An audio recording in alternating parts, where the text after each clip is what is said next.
6 മാസത്തിന് ഇവിടെ പൊലിഞ്ഞത് 20 പേർ. എന്താണ് ആ ബോർഡ്? നിങ്ങളുടെ മുമ്പേ വന്ന ആളുകൾ ഇവിടെ പെടഞ്ഞു മരിച്ചിട്ടുണ്ട്, അതുകൊണ്ട് വരുന്ന നിന്റെ സ്പീഡ് കുറയ്ക്കില്ലെങ്കിൽ നീയും പോയി ആ കുഴിയിൽ വീടും. അള്ളാഹു ഖുർആനിൽ ഒരു ബോർഡ് വെക്കാണ് സൂറത്തുൽ അറാഫിൽ, യാ ബനി ആദം, ആദമിന്റെ മക്കളെ, നിങ്ങളുടെ വാപ്പയും ഉമ്മയും തുണി ഉരിഞ്ഞിട്ട് പിശാച് സ്വർഗ്ഗത്തിൽ നിന്ന് വെളിയിലാക്കിയിട്ടുണ്ട്. ലാ യഫ്തിനന്നകുമു ശൈത്താൻ, മക്കളെ നിങ്ങളുടെ വാപ്പയും ഉമ്മയും കെണിയിൽ വീണിച്ച പിശാച് നിങ്ങളെയും വീഴിക്കാതിരിക്കട്ടെ, നിങ്ങൾ സൂക്ഷിച്ച് ജീവിക്കാവൂ എന്ന് ഖുർആൻ നമ്മോട് മുന്നറിയിപ്പിന്റെ ബോർഡ് തരികയാണ്. അപ്പൊ നമ്മൾ അതിനെ മറികടന്ന് പോകാവോ? പോകാൻ പാടില്ല. അള്ളാഹു നമുക്ക് ബോധം തരട്ടെ. അവനും അവന്റെ കുടുംബക്കാരും നിങ്ങളെ വലവീശി നടക്കാൻ, ആ വലവീശി നടക്കുന്ന നിങ്ങൾ അതിലേക്ക് പെടാതിരിക്കും. എന്റെ പ്രിയപ്പെട്ട സഹോദരങ്ങളെ, കോഴിക്കോട് ഫറൂഖ് കോളേജിൽ മുൻകഴിഞ്ഞു പോയ പ്രഭാഷകർ സൂചിപ്പിച്ചിട്ടുണ്ട്. ഒരധ്യാപകൻ, അദ്ദേഹം ഒരു മതവേദി നടത്ത പരാമർശത്തിന്റെ പേരിലാണ് കേരളം മുഴുവനും ഇളകി മറിഞ്ഞത്. പുരോഗമനവാദികളും അല്ലാത്തവരും വല്ലാതെ വാഗ്വാദത്തിലേടിയത്. സമുദായ സേവനത്തിന്റെ മൂടുപടമണിഞ്ഞ മലങ്കടുകന്മാർ അവർക്ക് ഒത്താശ ചെയ്ത് കടന്നു വന്നത്.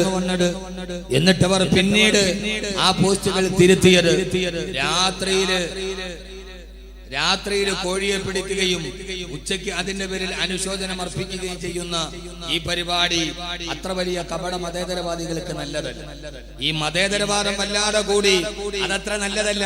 രാത്രിയിൽ കോഴിയെ പിടിക്കുക, അതിനെ കൊന്നു തിന്നിട്ട് പിന്നെ ഉച്ചയ്ക്ക് അനുശോചനം നടത്തുക, അതത്ര നല്ല പരിപാടിയല്ലെന്ന് മനസ്സിലാകുന്നവരോട് മനസ്സിലാകാത്ത ഭാഷയിൽ ഞാൻ ഓർമ്മിപ്പിക്കുകയാണ്.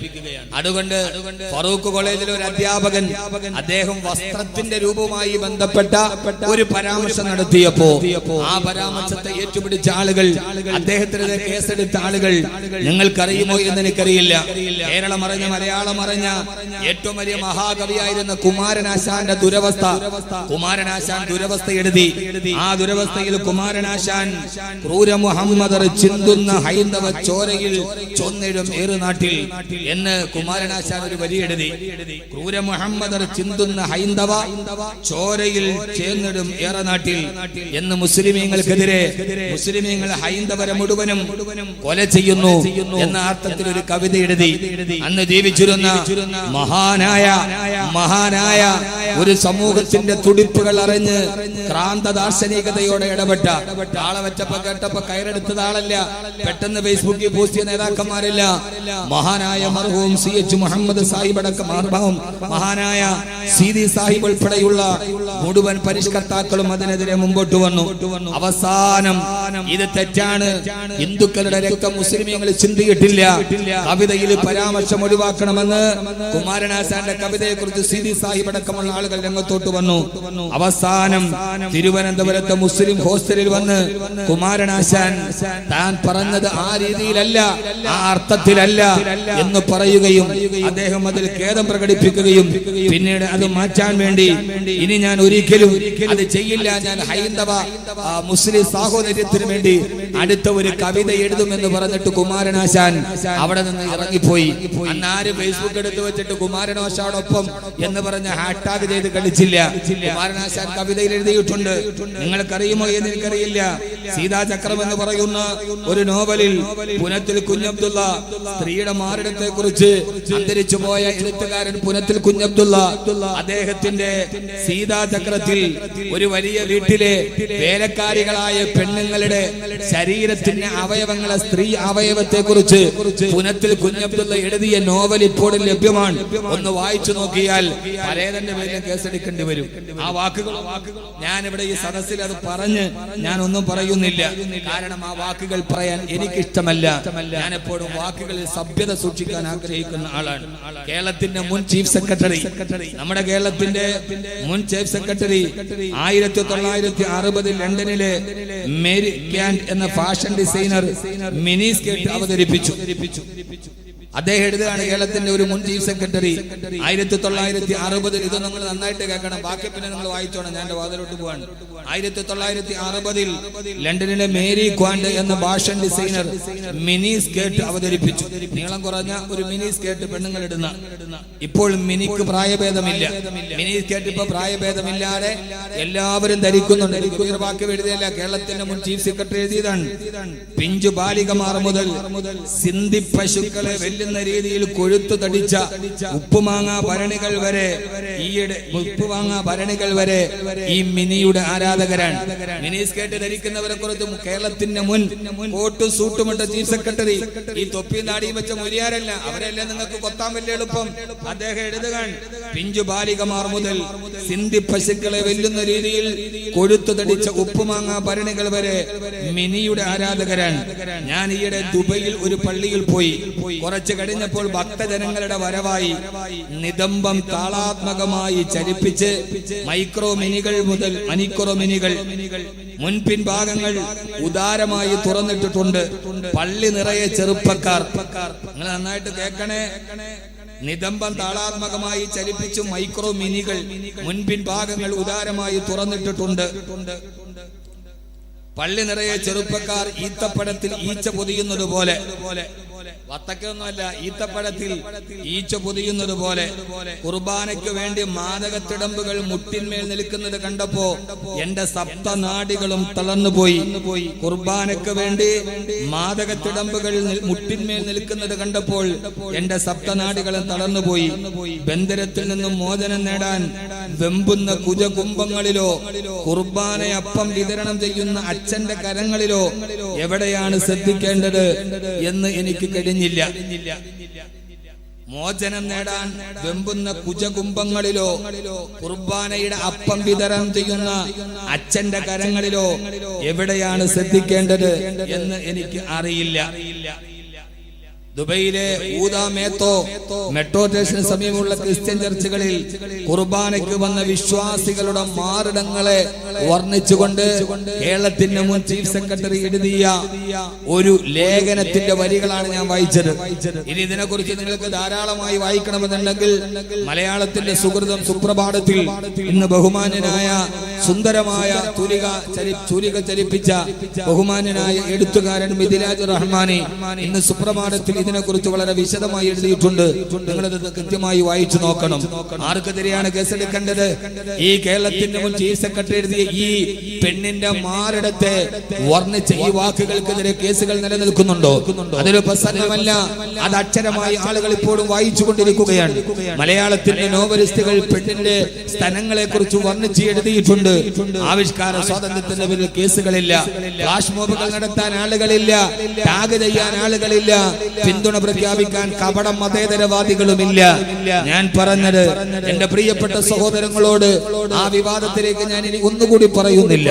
നാം ഒരു നിലപാടുകൾ സ്വീകരിക്കുമ്പോ അത് മതമുള്ളവനാകട്ടെ ഇല്ലാത്തവനാകട്ടെ, പുരോഗമനവാദിയാകട്ടെ അല്ലാത്തവനാകട്ടെ, ഒരു നിലപാട് നാം എടുക്കുമ്പോൾ ആ നിലപാടുകൾ നീതിയുക്തമാകാൻ, നീതിയുക്തമായ നിലപാടുകൾ സ്വീകരിക്കാൻ സാമൂഹ്യ പ്രവർത്തകർ ശ്രദ്ധിക്കേണ്ടതുണ്ട് എന്ന് ഒരിക്കൽ കൂടി ഓർമ്മിപ്പിച്ചുകൊണ്ട് ഈ കേസെടുക്കലും ഈ വാദങ്ങളും ഈ ശബ്ദകോലാഹലങ്ങളും ഒന്നിന് മാത്രമല്ല, ഇതിനേക്കാൾ നന്നായി വർണ്ണിച്ച ആളുകളുണ്ട്.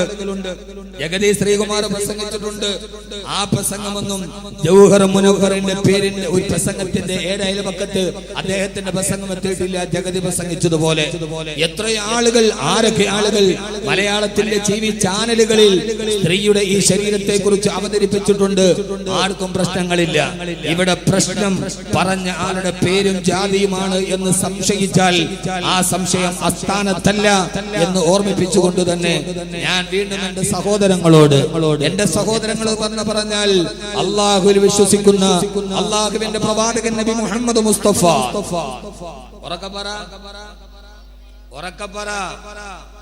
ആദരവായ പ്രവാചകൻ നബി മുഹമ്മദ് മുസ്തഫ സല്ലല്ലാഹു അലൈഹി വസല്ലമയുടെ ആദർശങ്ങളിൽ വിശ്വസിക്കുന്ന ഒരു സമൂഹത്തോടാണ് നമ്മൾ പ്രതിനിധാനം ചെയ്യുന്നത്. ലാ യഫ്തിനന്നകും ശൈത്താൻ, ആ പിശാച് നിങ്ങളുടെ മാതാപിതാക്കളെ ചതിച്ചതുപോലെ ഒരിക്കലും നിങ്ങൾ ചതിയിൽ വീടരുതേ. അലം അഹദ് ഇലൈക്കും യാ ബനി ആദമ അല്ലാ തഅബുദു ശൈത്വാൻ ഇന്നഹു ലക്കും അദുവ്വുൻ മുബീൻ. ഈ പിശാച് നിങ്ങളുടെ ആദന്മ ശത്രുക്കളാണെന്ന് നിങ്ങളോട് ഞാൻ പറഞ്ഞിട്ടുണ്ട്. അതുകൊണ്ട് നിങ്ങളെ പിഴവിലേക്ക് കൊണ്ടുപോകുന്ന, നിങ്ങളെ ജീവിതത്തിന്റെ പരാജയത്തിലോട്ട് കൂട്ടിക്കൊണ്ടുപോകുന്ന പിശാചിനോട് ഒത്തുചേർന്ന് നിന്നിട്ട് നിങ്ങൾ ആരും ഈ വേഷവിധാനം നടത്തരുത് എന്ന് അല്ലാഹുവിന്റെ വിശുദ്ധ ഖുർആൻ. അല്ലാഹു സുബ്ഹാനഹു വ തആല ലോകാവസാനം വരുന്ന വിശ്വാസിനികളായ പെൺകുട്ടികളോട് അവരുടെ വസ്ത്രത്തെ കുറിച്ച് അല്ലാഹുവിന്റെ ഖുർആൻ പറഞ്ഞത്, എന്റെ പ്രിയപ്പെട്ട സഹോദരിമാരെ, ജീവിതത്തിൽ ചില മൂല്യങ്ങളുണ്ട്, ജീവിതത്തിൽ ചില നന്മകളുണ്ട്. ആ ജീവിതത്തിന്റെ നന്മകളുടെ ഭാഗങ്ങളിലൂടെ കടന്നു പോവുക. അല്ലാഹുവിന്റെ ഖുർആനിന് സ്ത്രീയോട് പറയാനുള്ളതെന്നാണ് അവരുടെ വസ്ത്രവുമായി ബന്ധപ്പെട്ട്. വകുല്ലിൽ മുഅ്മിനാതി യഗ്ളുന മിൻ അബ്സാരിഹിന്ന വയഹ്ഫദന ഫുറൂജഹുന്ന. അല്ലാഹുവിൽ വിശ്വാസമുള്ള, പരലോകത്തെ പേടിയുള്ള സ്ത്രീകളോട് അല്ലാഹുവിന്റെ ഖുർആൻ പറയാണ്, നബിയേ, സത്യവിശ്വാസിനികളായ പെൺകുട്ടികളോട് പറഞ്ഞു കൊടുക്ക് നബിയേ, യഗ്ളുന മിൻ അബ്സാരിഹിന്ന, അവരുടെ കണ്ണുകളെ സൂക്ഷിക്കാൻ പറയും നബിയേ. ആ കണ്ണുകളിലൂടെ അരുതാത്തത് കാണരുത്, അരുതാത്തതിലേക്ക് നോക്കരുത്, അരുതാവിയുടെ ചിന്തകൾ കടന്നു വരരുത്. അതുകൊണ്ട് പരമാവധി കണ്ണുകൊണ്ട് കാണുന്നതെല്ലാം നന്മയായിരിക്കുക. എന്റെ പ്രിയപ്പെട്ട ചെറുപ്പക്കാരോട് കൂടിയാണ് ഞാൻ ഈ പറയുന്നത്. ഇതൊന്നും പെണ്ണിന് മാത്രം ബാധകമാകുന്നതല്ല. നിങ്ങളുടെ കണ്ണുകൊണ്ട് അശ്ലീലമായ സിനിമകൾ കാണരുത്, അശ്ലീലമായ ചിത്രങ്ങൾ കാണരുത്, അശ്ലീലമായ കാഴ്ചകൾ കാണരുത്, അശ്ലീലം നിങ്ങൾ കാണിച്ചു കൊടുക്കരുത്. അങ്ങനെ കണ്ടാൽ പിശാച് നിങ്ങളുടെ ഹൃദയത്തിന്റെ ഉള്ളിലോട്ട് കടന്നു കയറും. ആ പിശാച് നിങ്ങളെ തെറ്റിലേക്ക് വലിച്ചു കൊണ്ടുപോകും എന്ന് അല്ലാഹുവിന്റെ വിശുദ്ധ ഖുർആൻ. അല്ലാഹുവിന്റെ പ്രവാചകൻ നബി മുഹമ്മദ് മുസ്തഫ സല്ലല്ലാഹു അലൈഹി വസല്ലം പറഞ്ഞല്ലോ, ശരീരത്തിന്റെ ഗുഹ്യാവസ്ഥാനത്തിന് മാത്രമല്ല വ്യഭിചാരമുള്ളത്, കണ്ണിനും വ്യഭിചാരമുണ്ട് കേട്ടോ. ഏതാണ് നബിയെ കണ്ണിന്റെ വ്യഭിചാരം എന്ന് ചോദിച്ചപ്പോ അത് അശ്ലീലമായ കാര്യങ്ങളിലേക്ക് നിങ്ങളുടെ കണ്ണുകൊണ്ട് നോക്കലാണ്. ഏത് അശ്ലീലതയാണോ കണ്ണ് കാണുന്നത്, ആ കണ്ണ് കാണുന്ന കാഴ്ച കണ്ണ് ഹൃദയത്തിന് കൈമാറി കൊടുക്കും. ആ ഹൃദയം നിങ്ങളെ തെറ്റിലേക്ക് പ്രേരിപ്പിക്കുമെന്ന് ലോകൈക ഗുരു നബി മുഹമ്മദ് മുസ്തഫ സല്ലല്ലാഹു അലൈഹി വസല്ലമ. അതുകൊണ്ട് ആദ്യമായി ചെയ്യേണ്ടത് നിങ്ങളുടെ കണ്ണുകളെ നിങ്ങൾ സൂക്ഷിക്കണേ.